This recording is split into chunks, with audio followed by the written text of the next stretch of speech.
ময়না নামে কোনো এক মেয়েকে ধর্ষণ করা হয়েছে মসজিদের ভিতরে। যে কুলাঙ্গার ধর্ষণ করেছে সে হয়তো একজন মুসলিম, বেধর্মী কেউ যায়নি। পবিত্র স্থানে পবিত্র জায়গায় একটা মেয়েকে এইভাবে ধর্ষণ করা হয়েছে, এর কি বিচার হবে না? আর কত নারী ধর্ষিত হবে, ভালো করে পৃথিবীর আলো বাতাস দেখতে পারতেছে না। পৃথিবীর কোথায় কি ভালো কোনটা মন্দ সেটা হয়তো ঠিক মতো সে জানে না, তারপর তাকে ধর্ষণের শিকার হতে হচ্ছে। মানুষ কতটা নিচে নামে গেলে মসজিদের ভিতর গিয়ে একটা মেয়েকে ধর্ষণ করে, কতটা নিকৃষ্ট হইলে এমন মন মানসিকতা নিয়ে ঘুরতে থাকে। এমন ধরনের মানুষ দুনিয়াতে থাকার থেকে না থাকাই অনেক ভালো, এটা আমি মনে করি। এখন আপনারা বলতে পারেন যে বাঁচার অধিকার সবার আছে, মানুষের বাঁচার অধিকার আছে, কিন্তু কোনো জানোয়ারের বাঁচার অধিকার নাই। যে পশু দ্বারা, যে জানোয়ার দ্বারা মানুষের ক্ষতি হয় তাকে হয়তো ইঞ্জেকশন দিয়ে পাগল করে দিয়ে মারা হয়, না হয় পিটায় মারা হয়, গণধোলাই দিয়ে মারা হয়। কিন্তু এই ধরনের মানুষদেরকে আপনারা কি করবেন?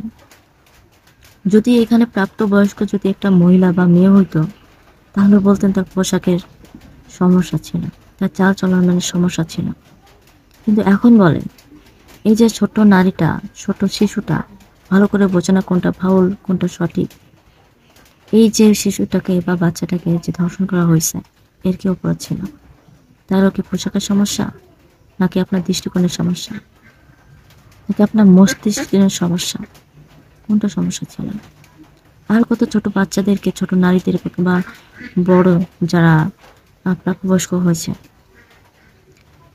আর কত ধর্ষণের শিকার হতে হবে? এই যে মাঝে একবার শুনছিলাম 6 মাসের এক বাচ্চাকে ধর্ষণ করার চেষ্টা করছে, সেটা মুসলিম নয়। আগে শুনছিলাম যে মুসলমানরা এমন কাজ করতেছে শুধু, কিন্তু এর ভিতরে হিন্দুরাও জড়িত আছে। আমরা খাওয়ার সময় মুসলমানরা সাধারণত গরুর গোস্ত বা গরুর মাংস দিয়ে ভাত খায়। যখন কোনো হিন্দু পরিবারে সনাতন ধর্মের যদি কাউকে বলা হয় তুমি গরুর গোস্ত বা এটা দিয়ে তুমি আজকে খাবার খাবে, কিন্তু তারা বলবে না, এটা আমাদের গোমাতা, অর্থাৎ তাদের দেবতার গোস্ত বা মাংস তারা খায় না। কিন্তু যখন একটা নারীকে ধর্ষণ করতে যায় তখন সে ভুলে যায় যে এটা মুসলিম নাকি হিন্দু নাকি বৌদ্ধ নাকি খ্রিস্টান নাকি অন্য কোনো ধর্মের। সেখানে ভেদাভেদ চলে আসে, গরুগ্রস্ত নিয়ে ভেদাভেদ চলে আসবে, কিন্তু এই জিনিসটা নিয়ে কখনো ভেদাভেদ আসে না। মানুষের মুখোশের আড়ালে অন্যটা রূপ থাকে, সেই রূপটা হচ্ছে হিংস্র রূপ, হায়নাদের মতো ঝাঁপায় পড়ে।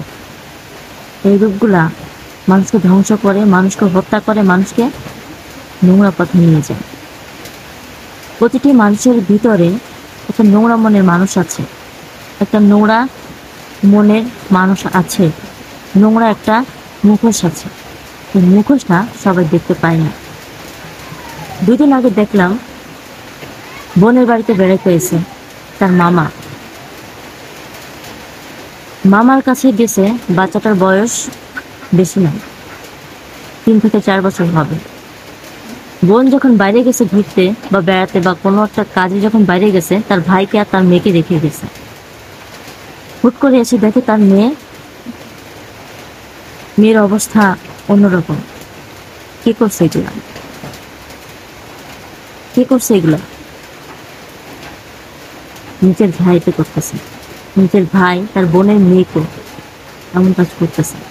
তো আপনাদের কতটুকু মন মানসিকতা আছে, কতটুকু নোংরা মানসিকতা আপনারা যদি নিজে না দেখেন নিজেরাই বুঝতে পারবেন না।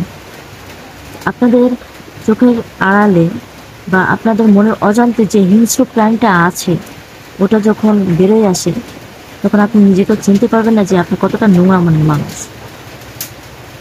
কিছু কিছু মানুষ আছে যে নামটা অনেক সুন্দর, আব্দুর রহমান, কিন্তু কাজ এমন করে।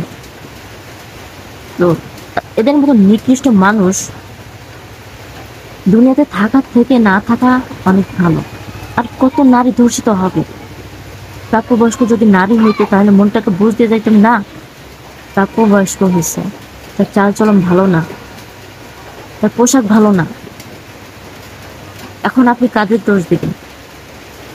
এই সমাজে পুরুষ মানুষ মেয়েদেরকে কোনো দাম দেয় না। একজন পুরুষ যদি এই কাজটা করে আর অন্যজন পুরুষ এসে বলবে, প্রতিবাদ করবে না, সে বলবে যে তার পোশাকের সমস্যা, তার পারিবারিক সমস্যা, তার শিক্ষার অভাব, তার চালচলন ভালো না।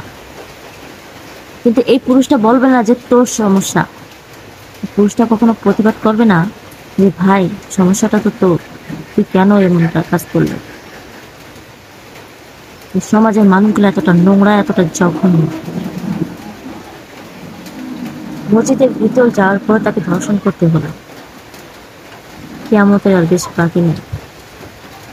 তো অন্যের জন্য যদি গর্ত খোঁড়ো, যে কাজটা তোমরা যে করতেছ এই কাজটা জন্য তোমার সাজা অবশ্যই পাইতে হবে। উপরওয়ালা যদি আইনের ব্যবস্থা যদি না হয়, তাহলে অবশ্যই উপরওয়ালা তোমার আজ হোক কাল হোক দুদিন পর হোক সেটা তোমাকে দেখাই দেয়। দুনিয়াতে যে মানুষ যতটা পাপ করুক না কেন, যতটা অন্যায় করুক না কেন, আইনি যদি ব্যবস্থা না হয়, আইনি যদি তাকে সাজা না দেয়, দুনিয়াতে তার এমন কিছু হয়ে থাকে, মহান আল্লাহ তাআলা এমন কিছু করে দেয়, দুনিয়াতে তার বিচার হয়ে যায়, অর্ধেক বিচার দুনিয়া থেকেই হয়ে যায়। তো পাপ কখনো বাপকেও ছাড়ে না, এটাই মনে রাখি। তো বন্ধুরা ভালো থাকবেন, সুস্থ থাকবেন। আল্লাহ হাফেজ।